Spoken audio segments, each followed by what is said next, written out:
അപ്പങ്ങൾ അനുഭവിച്ചിട്ടാണ് രേണുസുതി ഇതിനകത്തോട്ട് വന്നത്, ഈ ബിഗ് ബോസിലോട്ട് വന്നത്.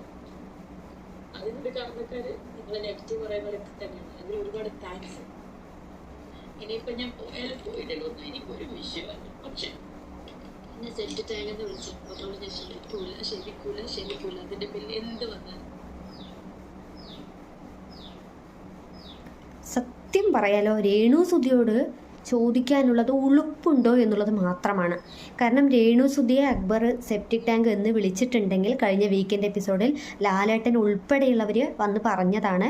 അക്ബർ പറഞ്ഞത് തെറ്റായ ഒരു കാര്യമാണ്, അതൊരിക്കലും ക്ഷമിക്കാൻ പറ്റില്ല. പ്രേക്ഷകർ പറയേണ്ട ആ കാര്യമാണ് ലാലേട്ടൻ പറഞ്ഞത്. അത് ലാലേട്ടൻ ഇവിടെ അവതരിപ്പിക്കുകയും ചെയ്തു. അടുത്ത വീക്കെൻഡ് എപ്പിസോഡിൽ ലാലേട്ടൻ വരുന്നതിന് മുൻപ് രേണുസുതിയെ കൊണ്ട് നല്ലത് പറയിപ്പിക്കണം എന്നുള്ള ഒരു പണിഷ്മെൻറ്റ് കൂടി ലാലേട്ടൻ കൊടുക്കുകയും ചെയ്തു.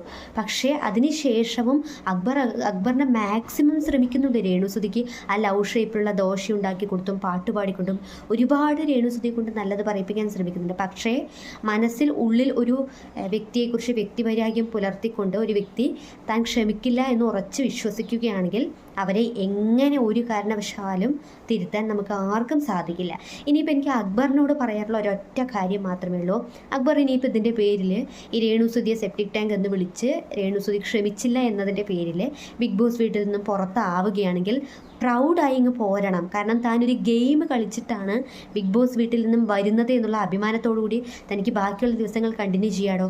കാരണം രേണുസുതി ഒരു വ്യക്തിയെ പേഴ്സണൽ ഗ്രഡ്ജ് വെച്ചുകൊണ്ടാണ് ഓരോ കാര്യങ്ങളും മൂവ് ചെയ്തുകൊണ്ടിരുന്നത്. കാരണം അവരൊരു ഗെയിമിനെ ഗെയിമായിട്ട് കാണാനോ അല്ലെങ്കിൽ അതിൻ്റെ ഒരു ഗെയിം സ്പിരിറ്റ് എന്താണെന്ന് മനസ്സിലാക്കാനുള്ള ആ ഒരു ആറ്റിറ്റ്യൂഡൊന്നും രേണുസുതിക്ക് ഇല്ല. അങ്ങനെയുള്ള വ്യക്തിയിൽ നിന്നും ഒരിക്കലും അവർ ക്ഷമിക്കില്ല, മാപ്പ് കൊടുക്കില്ല എന്ന് പറഞ്ഞാലൊന്നും അതിൽ യാതൊരു അതിശയോക്തിയുമില്ല.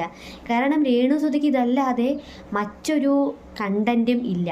അവിടെ രേണുസുതി കൊടുത്തുകൊണ്ടിരിക്കുന്ന കണ്ടൻറ്റ് എന്ന് പറയുന്നത് ഇത് മാത്രമേ ഉള്ളൂ.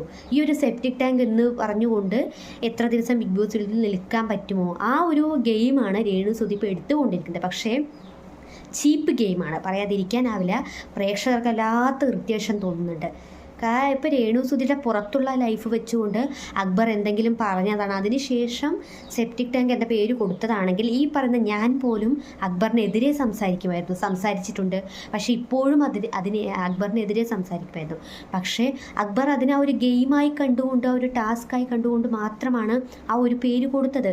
അതിൽ തനിക്ക് പശ്ചാത്താപമുണ്ട് എന്ന് പറഞ്ഞുകൊണ്ട് അക്ബറിൻ്റെ അമ്മയെ പിടിച്ചുകൊണ്ട് മാപ്പ് പറഞ്ഞിട്ടും ഇത്ര ദിവസമായിട്ടും രേണുസുതിക്ക് ക്ഷമിക്കാൻ പറ്റില്ല എന്നുണ്ടെങ്കിൽ അക്ബർ ധൈര്യത്തോടെ പോരടോ, അതാണ് തനിക്ക് നല്ലത്. കാരണം താൻ നല്ലൊരു ഗെയിമറാണ് എന്ന് തെളിയിച്ചുകൊണ്ട് തന്നെയാണ് ബിഗ് ബോസ് വീട്ടിൽ നിന്ന് പുറത്ത് വരുന്നത് എന്നുള്ളൊരു അഭിമാനത്തോടെ ഇരിക്കാമല്ലോ.